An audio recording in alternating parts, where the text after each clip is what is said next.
flash, the cringe of hatred and disgust.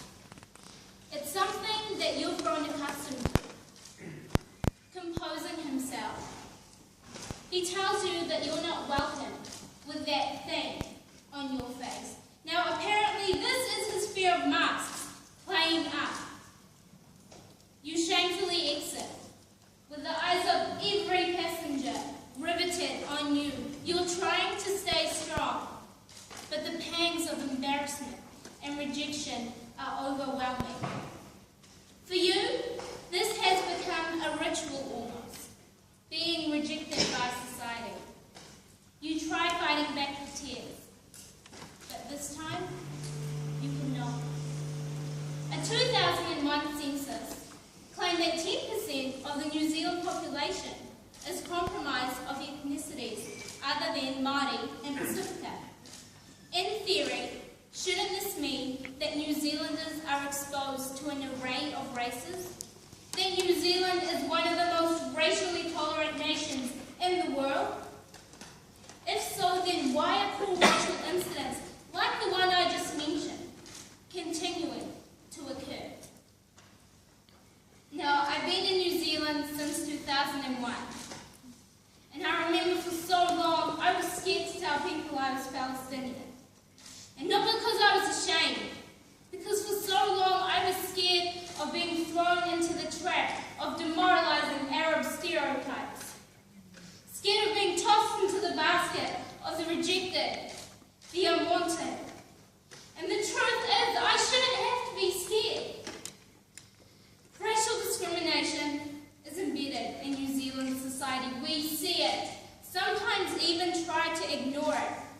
In our children's playgrounds, where racial differences have become a point of bullying, or in our very streets, where something as simple as a disdaining glance is directed at a foreigner.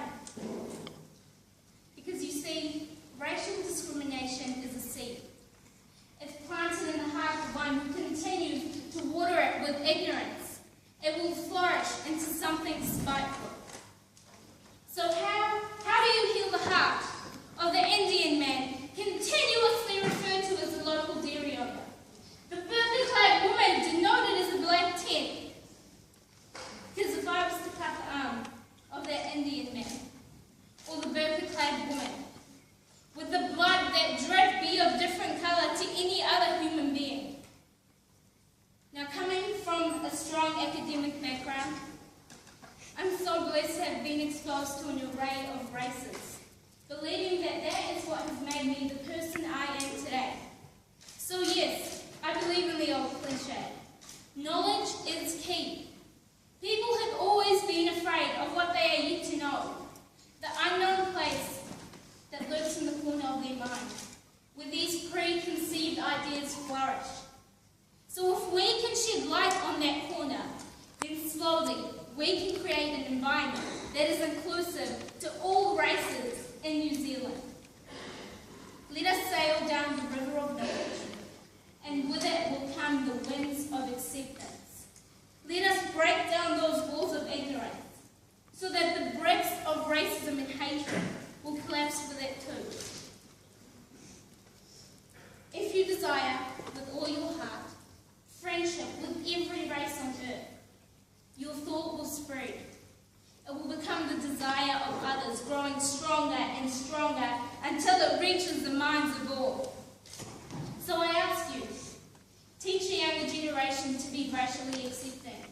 Tell them to not be afraid of the little Indian boy in their class, or the little Chinese girl in their soccer team.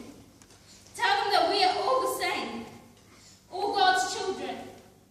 Tell them that it is racial diversity which makes New Zealand a beautiful place to live in. Tell them, teach them, show them. Weave these pure racial thoughts into their ignorant minds, so in the succeeding years, their minds will no longer be ignorant or racially hating. And that growing seed of racism, it will simply wither and die. Love and acceptance is contagious. If you learn to love, learn to accept others for their differences, the others, family, friends, will follow suit. Now as I come to the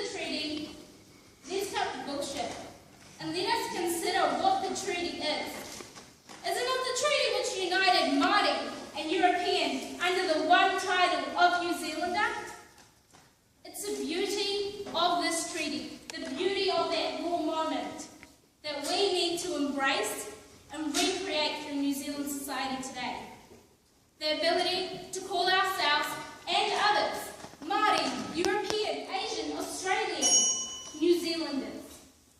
So instead of looking at the mistakes our fathers so foolishly made, I ask you to consider a different perspective. Instead of ramming your head in the same negative direction every single year. Is it not the treaty which is the fathering document of race unity in this beautiful country we live in? Now I want to acknowledge people and organisations like the Baha'i Centre. It's events like this and the International Food Festival which are slowly shifting the perceptions of New Zealanders, making New Zealand a safe and inclusive environment for a multitude of races to live in. I thank them all with such admiration for their work, for pushing us, nudging us even in the direction of race unity. I pray one day, when I'm old and frail, I pray that I can look at New Zealand with a different set of eyes, and that New Zealanders of different races can look back at me with a more racially accepting heart. I pray that one day we can all consider ourselves New Zealand brothers and sisters. I pray, and I pray that you pray with me for that day to come.